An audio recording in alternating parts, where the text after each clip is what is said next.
What's going on, everybody? Welcome to the Lead222 podcast. My name is Dave Hoodke, coming to you from Indianapolis, Indiana.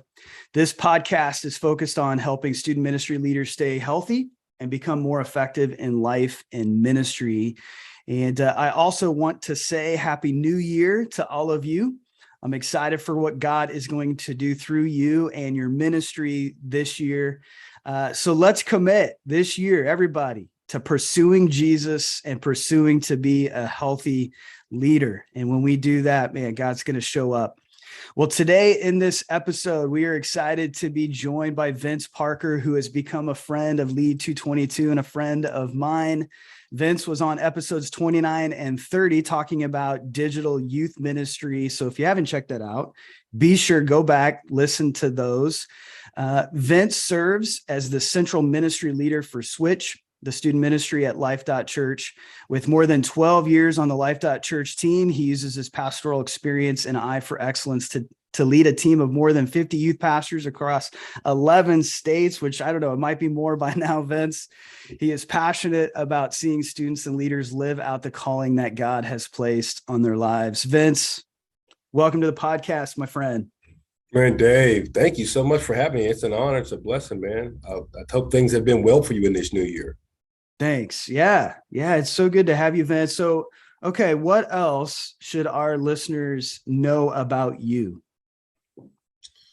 Oh, that's a good question. I love to offer holy aromas to the Lord in terms of sacrificial barbecuing.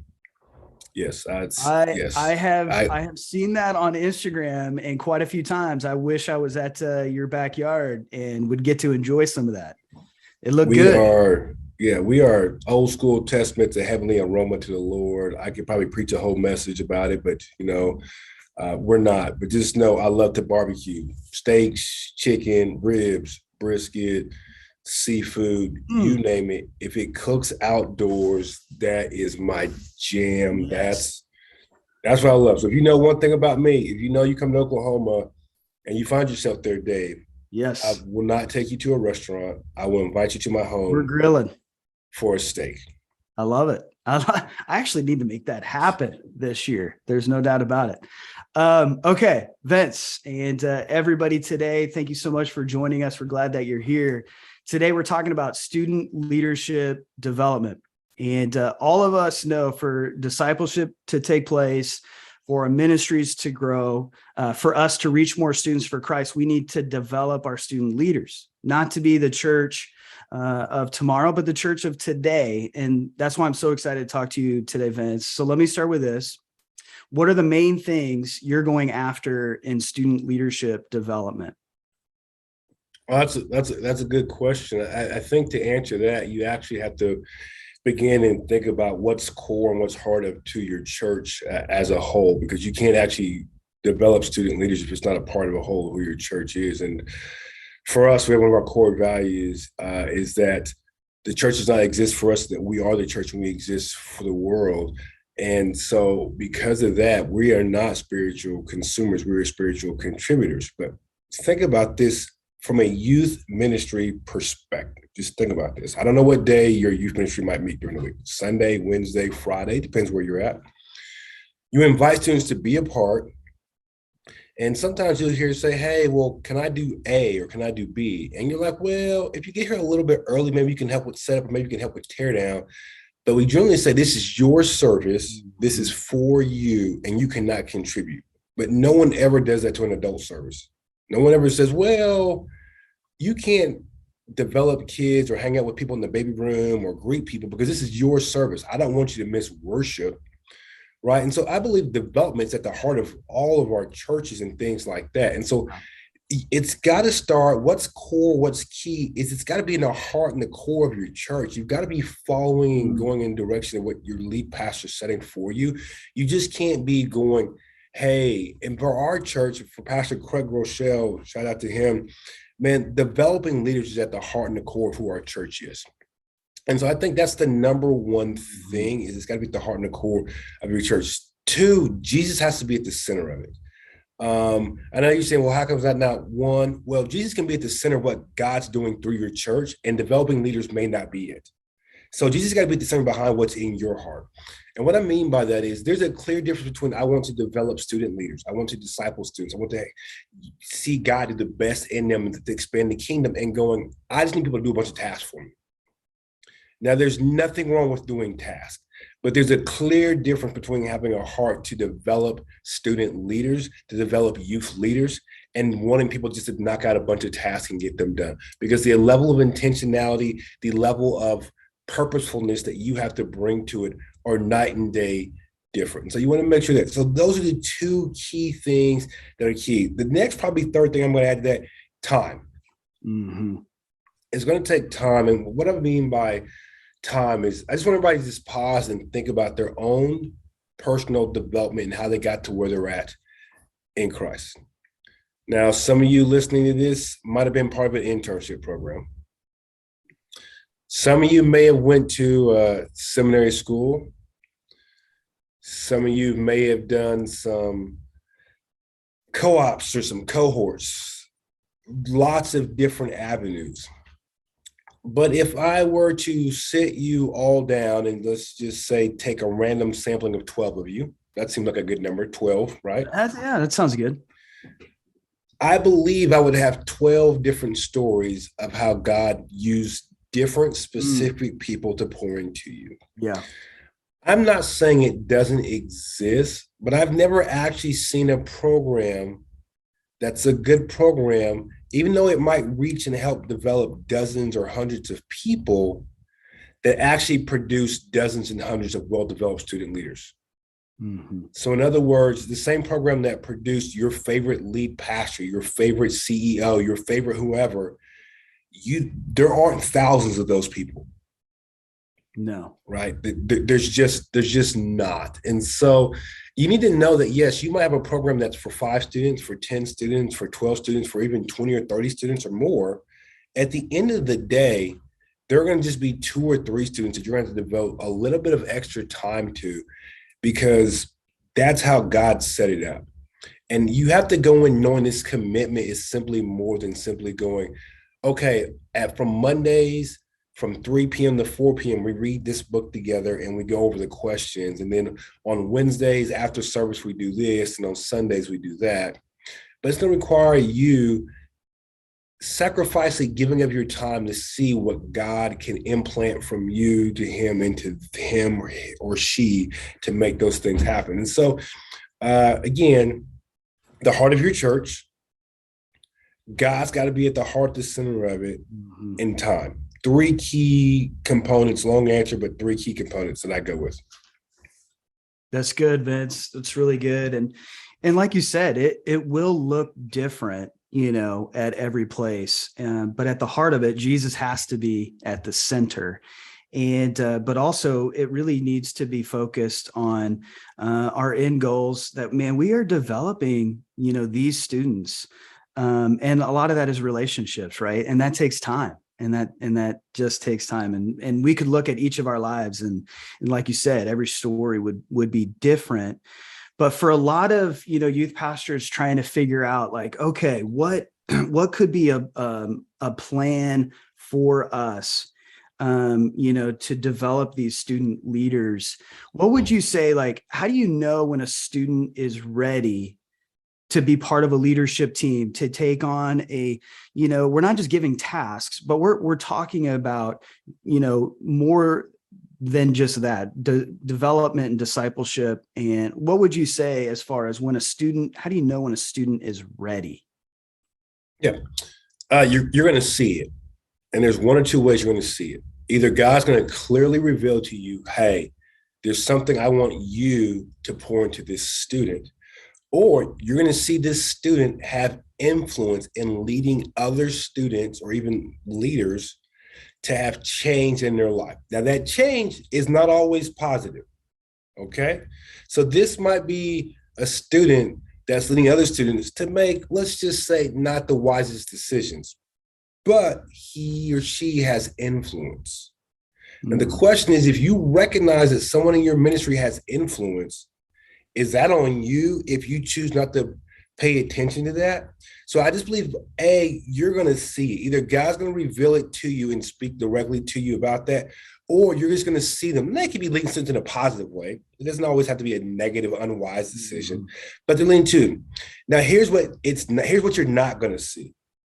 It doesn't mean because you see them show up every Sunday, Monday, Tuesday, and Wednesday that they're leading people. It just means they're really good at getting work done.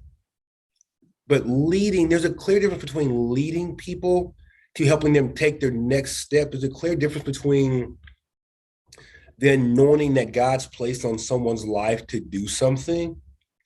You know, there are shepherds who shepherd sheep, and then there are those who become David.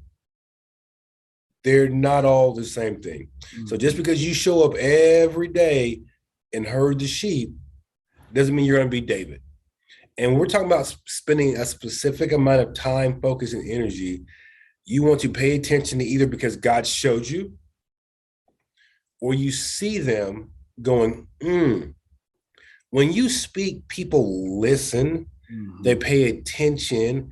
And I believe I can help you in the same way someone, as we're all listening to this, helps you become a leader that you are today. And so I think you have to see either be God showing or you seeing something inside of them that's different. And it's not simply, well, they're here every Tuesday on time. Well, that's good. Yeah. A lot of people show up on time, but they shouldn't be leading anything. And so since we're talking about student leadership program and not simply student show up on time program, you got to have a distinct difference.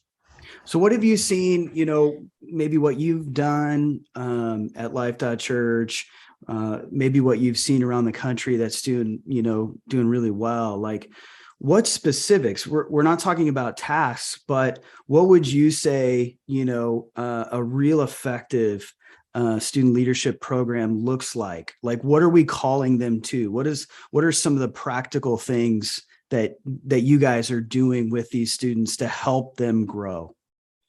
Yeah. So I'll kind of give you a high arching 50,000 foot view of the philosophy behind it and then some more specifics. Cool. If you want to have a great student youth leadership program, you have to give students the opportunity to fail. If you want a great student youth leadership program, you have to give students the opportunity to fail. One of the most favorite youth games in all the world is 9 Square in the Air. Whether you bought one from 9 Square in the Air or you made one out of PVC pipe, right? So everyone knows how it goes together and everyone knows how to set it up. So here's an opportunity not to fail. Hey, you see the 9 Square in the Air that's in the same spot every week with the little dots on it, with the instructions, go set that up. That's not an opportunity to fail. That's just an opportunity to prove that you're lazy. Okay? If you don't get that right, that's on you. Hey, guys, I tell you what, as I look around, I think there's opportunity for us to create a better environment for when new students come to our ministry. What do you guys think? Oh, you would agree? Now, based on what you see and what you know about the friends that you're trying to invite to church, what are some things that we could try or do that you guys could brainstorm about that may or may not work? And someone might be like, well, if we move 9 Square in the Air, that might work because where you have it, the ceiling's only a foot above it. Some might be like, hey, we're actually moving outside. Some might be like, get rid of that thing altogether. Some might be like, your service is boring, change it. I don't know what they're going to say, but it begins with the opportunity to fail. If all they can do is succeed, people learn from the L's they take in life.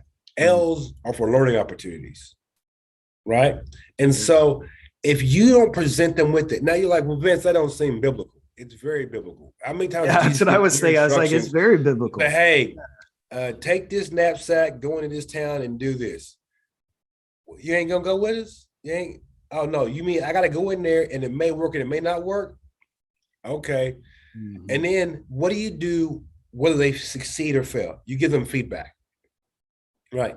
Hey, God, how come we couldn't cast this out? Your faith was weak, homie. Now that's their abbreviated Vince Parker version, but that's feedback. And so Jesus gave the young disciples, a chance to fail. They could have succeeded, Mhm. and he gave them feedback. So at a very high level, you give them opportunity to fail, and then they get better when you give them Yeah. feedback. And I think that sometimes is missing in a lot of this, Vince, where we get so busy and so many other things that the feedback is not happening. And that's a critical piece of this growth and this development that's taken place. So I think that's really good, giving them opportunities to succeed, to fail. Right. There's going to be both and a lot of opportunities, but it's also given that feedback, and that's discipleship, right? That's coming alongside them and helping them grow. So that's really good. How would you say, okay, as this team grows, it can't just be upon you or me as the, like, it has to be bigger than us. And so how would you say, like, how do we get student leaders to multiply themselves? That's a good question. I think one of the ways you need to understand that is the question you have to ask them is, who are you pouring into? It's great that you are receiving all this information, but we talk about the overflow a lot in the church. Like, what's the overflow? Well, the question is, if you don't intentionally have a bucket below you, your overflow is just being wasted. Right? Yeah. Like, it's like, how do you be intentional about who you're overflowing into? And the question is for your students, not who are they forcing to sit down and listen to them, but in truth, who are they taking to lunch? Who are they hanging out with? Who are they sharing their story with? Who are they just in a relationship with, where who they are as a believer is being overflowed, that someone else wants to take part in that? And here's the thing that you need to know. Just because they're doing it doesn't mean you need to invite them into your student leader, youth discipleship, youth development, youth leadership class. Because when you do, you're robbing them now of the opportunity to pour into someone, because they're no longer pouring into them, you're pouring into them, right? Like, I like to say this. If everyone's apart, then no one's special. And the thing about the youth leader program is that truthfully, it's got to be special. Jesus didn't build his church on every single disciple. Like, I could be wrong. Maybe I misread my Bible, but he had his favorites, right? We all didn't get to go to the mountaintops and see Moses and all of them. Like, I could be wrong. Maybe I misread it. And so that's the kind of the thing is like, okay, oftentimes what I see is they're like, yeah, they found someone, so we just invite them to be a part of the group. And it's like, so every time they do something, you're robbing them of the opportunity to use what you're teaching them and to learn from that. Again, it goes back to, what's the opportunity to fail? Oh, well, what they mess up? Man, they just kind of mess up. What if you mess up? Like, it just is what it is. And so when they do that, there's accountability with that, inviting the person that they're pouring into to be a part of it. Hey, how's it going? What does it look like? But without holding the same standards of, like, oh, I read the Bible with you guys 3 times a week. How often do you read the Bible with your person you're pouring into? Only twice a week? Well, that's not enough. No, well, the person that read the Bible didn't read the Bible before last week. So I think at least get them to read it once a week, right? So there's got to be that flexibility, that understanding of, like, what we're holding them accountable to is growing people, not some weird and measurable that we can't keep up with. Yeah. No, right. And so we got to understand that as things are trickled down, you're not your lead pastor. You're not your youth leaders. Your youth leaders aren't your students. Like, we got to understand there's a drop down process to this, that, like, hey, as things are overflowing, things are being poured into people, as we're raising up new people, they're going to grow just like you're going to grow. But the key is you got to give them opportunity. And the best way to do that is to get out the way. Yeah. So if you don't raise your level of leadership, it doesn't matter how high they raise their level of leadership, you're always going to be the ceiling.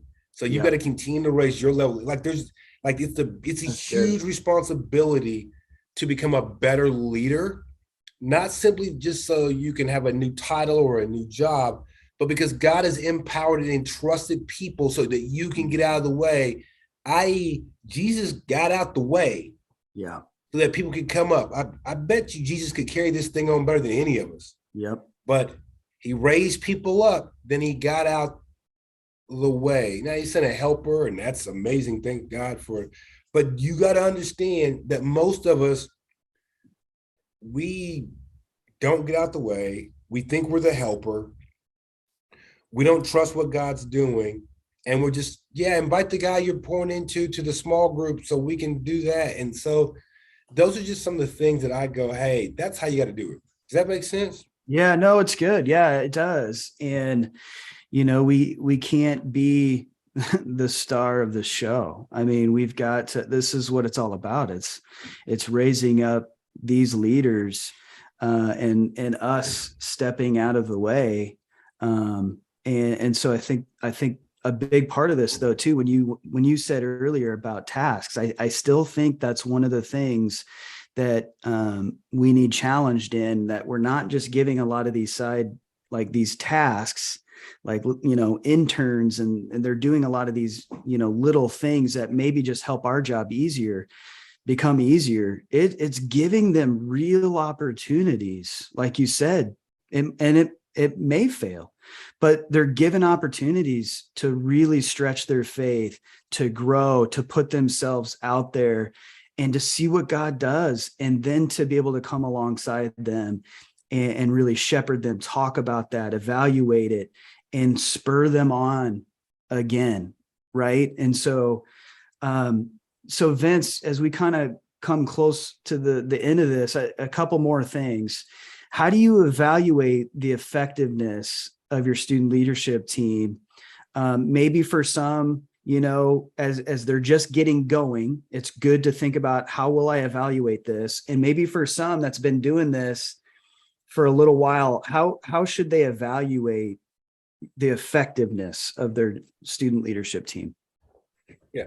So one of the things we do with our student leadership team, we call them capacity students, is we like to give them a project every year as a group. Okay. Now this project comes from something they pick, something they see in society that they go, this bothers us. What are we going to do about it? An example would be at one of our locations out in Broken Arrow, Oklahoma. One of the local churches there lost their youth pastor. And so they heard about it and they're like, we can do something about it. So they helped put on the youth group at this local church for several weeks while they were interning a local youth pastor. Now, an evaluation there is hey, how'd that go? Did you actually create something that people want to be a part of? Because the question is, you have to evaluate what they're doing. But if they don't have anything to do, they have nothing to evaluate. Yeah. And the key is, hey, not can they put on an experience and disciple people as good as you can do it, but the question is, from the starting where they started out, how are they doing? So self-evaluations are great. And then based on giving them a project, which actually gives you something to evaluate. Showing up every Tuesday and checking off that they read a Bible is not something to evaluate. It's just, again, it's just tasks. They're just biblically tasks.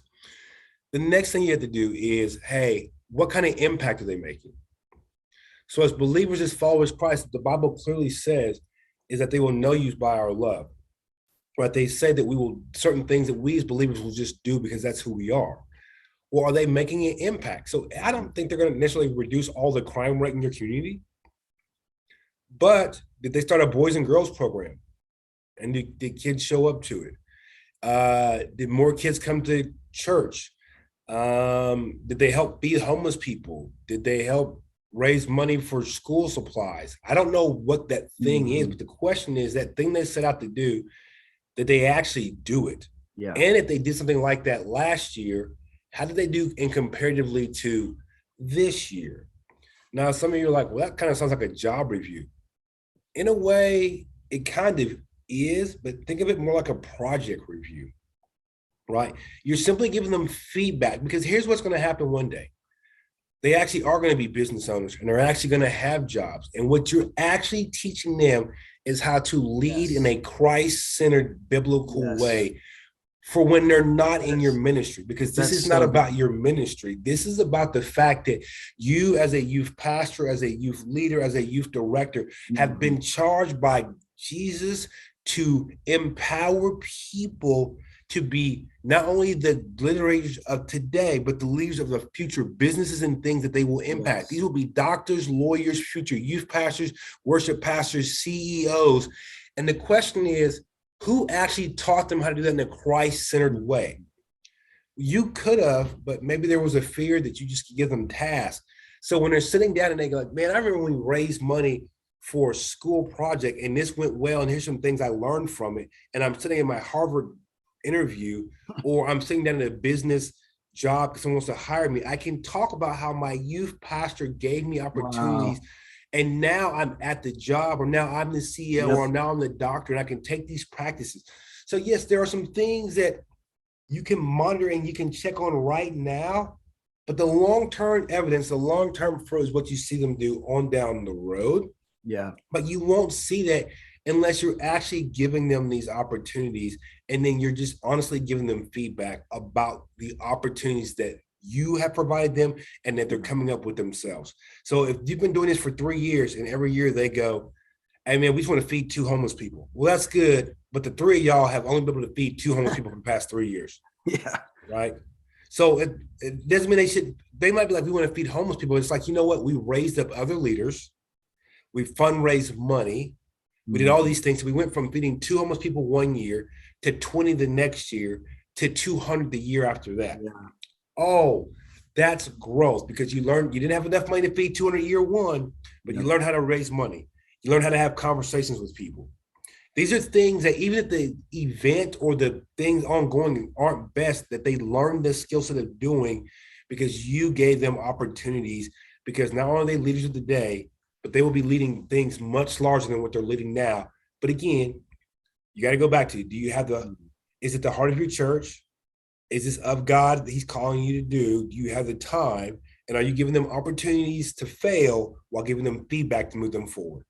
Yeah, no, that is gold. And, if we think about creating this laboratory of growth, I mean, we really have the opportunities to do that. And these are some of the most influential things that we can be doing within student ministry, and helping these students deepen and grow their faith in this way. So, man, that gets my mind stirring. And I hope those that are listening, you're really encouraged, but also inspired. And to begin, how can we help these student leaders grow and live out their faith in a powerful, dynamic way that, they can then experience it? And sometimes it's hard, right? And in failure and when things are difficult, right, that's where we grow. And those are the opportunities that we get to do with these students. So that is awesome. So Vince, as we close out, what encouragement do you want to give those listening, checking this out, who are beginning to develop student leaders, or as well as strengthening their student leadership development? What final encouragement would you have? Yeah, my first encouragement to you would be this: take a risk, take a chance. In the same way that your pastor, your leader, people took a risk and took a chance on you, because at the end of the day, without that stepping out in faith, man, that's what our belief is built on, and who God is. And so I just step out in faith, trust that God has got this, trust that he's going to be there. And that don't mean do stupid stuff, but step out in faith. No, that's good. Vince, thanks for joining us today. I appreciate you, man. It's been an honor and a privilege. Yeah, if anybody needs to follow up with me, just call me, text me, DM me, whatever. Glad to help out any way I can. Yeah, no, man. Love you. Appreciate you. Hey, those of you, we're here to help you be the most effective leader you can be. We also want you to be a healthy leader, and that's why Lead222 exists. You can check us out at lead222.com. We can help you with mission trips. We have a marriage conference, but we are passionate about coaching and mentoring, and to help you lead a healthy life, and a healthy family and a healthy ministry. Hey, do us a favor, rate and review the podcast. Help us get the word out. And we're excited for what this year holds. Happy New Year, Vince. Appreciate you, everybody. We'll see you next time.